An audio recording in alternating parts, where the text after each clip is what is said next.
వేదికను అలంకరించిన యువ కాలేజ్ కరెస్పాండెంట్ సెక్రటరీ భాస్కర్ గారికి మరియు బడ్జెట్ స్కూల్ మేనేజ్మెంట్ అసోసియేషన్ బీస్మార్ట్ రాష్ట్ర అధ్యక్షుడు శేఖర్ రెడ్డి గారికి, కాలేజ్ ప్రిన్సిపల్ శ్రీనివాస్ రెడ్డి గారికి, వైస్ ప్రిన్సిపల్ మేడం గారికి శ్రీమతి భాస్కర్ గారికి మరియు అకాడమిక్ ప్రిన్సిపల్ శ్రీనివాస్ గారికి, కాలేజ్ స్టాఫ్కి మరియు ముఖ్యంగా ఈనాటి విశేషము ఫ్రెషర్స్ అందరికీ కూడా మరొకసారి నేను శుభాకాంక్షలు తెలుపుతూ, నిజంగా బతుకమ్మ సీజన్లో మీరు ఫ్రెషర్స్ డే జరుపుకుంటారంటే మీ ఉత్సాహం చూస్తుంటే మేము ఎక్కువసేపు మాట్లాడకపోవడం మంచిది అనిపిస్తుంది.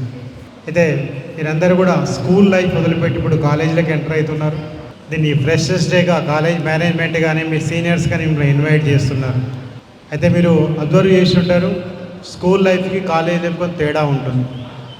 స్కూల్లో ప్రతి ఒక్కటి కూడా ఏంటంటే అమ్మా నాన్నలు చేయబెట్టి నడిపించినట్టుగా ఉంటుంది. వచ్చేసరికి కొంచెం ఫ్రీ బర్డ్స్, కానీ ఫ్రీ బర్డ్స్ అని మీరు అనుకుంటున్నారు, కానీ బాధ్యత కూడా అంతే ఉంటుంది మీ మీద.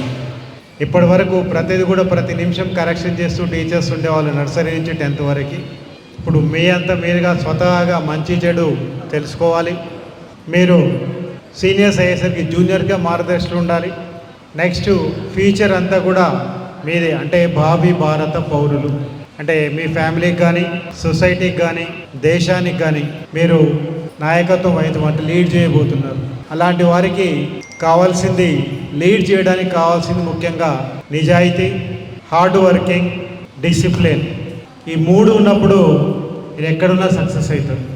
ఈ 3ంటిని అలవర్చుకోవాలి. మీరు అకాడమిక్గా ఎంత టాప్లో ఉన్నా మీ దగ్గర సిన్సియారిటీ, డిసిప్లిన్, హార్డ్ వర్కింగ్ ఈ 3 అనేది లేకపోతే ముందుకు పోవడం కష్టం. అంటే సింపుల్గా ఆడవాళ్ళ భాష చెప్పాలంటే ఎంత మంచి కూరైనా ఉప్పు వేయకపోతే రుచి ఉండదు. కాబట్టి మీ లైఫ్కి ఈ 3 కావాలి. తర్వాత భారతదేశ యువతకు బంగారు భవిత ఉంది. ఎప్పుడు ఉంటుందంటే మీరు మంచి ఇంటెలిజెన్స్గా మారినప్పుడు, మంచి ఇందాక చెప్పాను హార్డ్ వర్కింగ్ ఉన్నప్పుడు, సిన్సియారిటీ ఉన్నప్పుడు. తర్వాత వీటన్నిటితో పాటు ఇంకా ముఖ్యమైన 2, పేరెంట్స్ని గౌరవించాలి, టీచర్లను గౌరవించాలి. ఇది చాలా ఇంపార్టెంట్. ఈ 2 ఉన్నప్పుడు ఏంటంటే ఒక మంచి సొసైటీని మనము నిర్మించుకోగలుగుతాం. మంచి సొసైటీ ఉన్నప్పుడే డెవలప్మెంట్ అనేది ఉంటుంది. ఇప్పుడు మీరు డెవలప్డ్ కంట్రీస్లో చూశారు, అక్కడ ఏముంటుంది, ప్రతిదీ ఒక సిస్టమ్ ఉంటుంది. ట్రాఫిక్ అయినా, జాబ్స్ అయినా, ఎక్కడ పోయినా కూడా ఒక డిసిప్లైన్డ్గా ఉంటుంది. నీట్నెస్ కానీ ఇవన్నీ కూడా ఎప్పుడు ఉంటాయి, డిసిప్లిన్ ఉన్నప్పుడు ఉంటాయి. అంటే ఒక కంట్రీ కానీ, ఒక ఫ్యామిలీ కానీ, ఒక సొసైటీ కానీ డెవలప్మెంట్ కావాలంటే ఇవన్నీ ముఖ్యము. ఇంకొకటి మీకు తెలియదు ఏంటంటే, భారతదేశం ప్రజలకు ముఖ్యంగా యువతకు ఉన్నంత షార్ప్ బ్రెయిన్ అనేది ప్రపంచంలో ఎవరికి లేదు.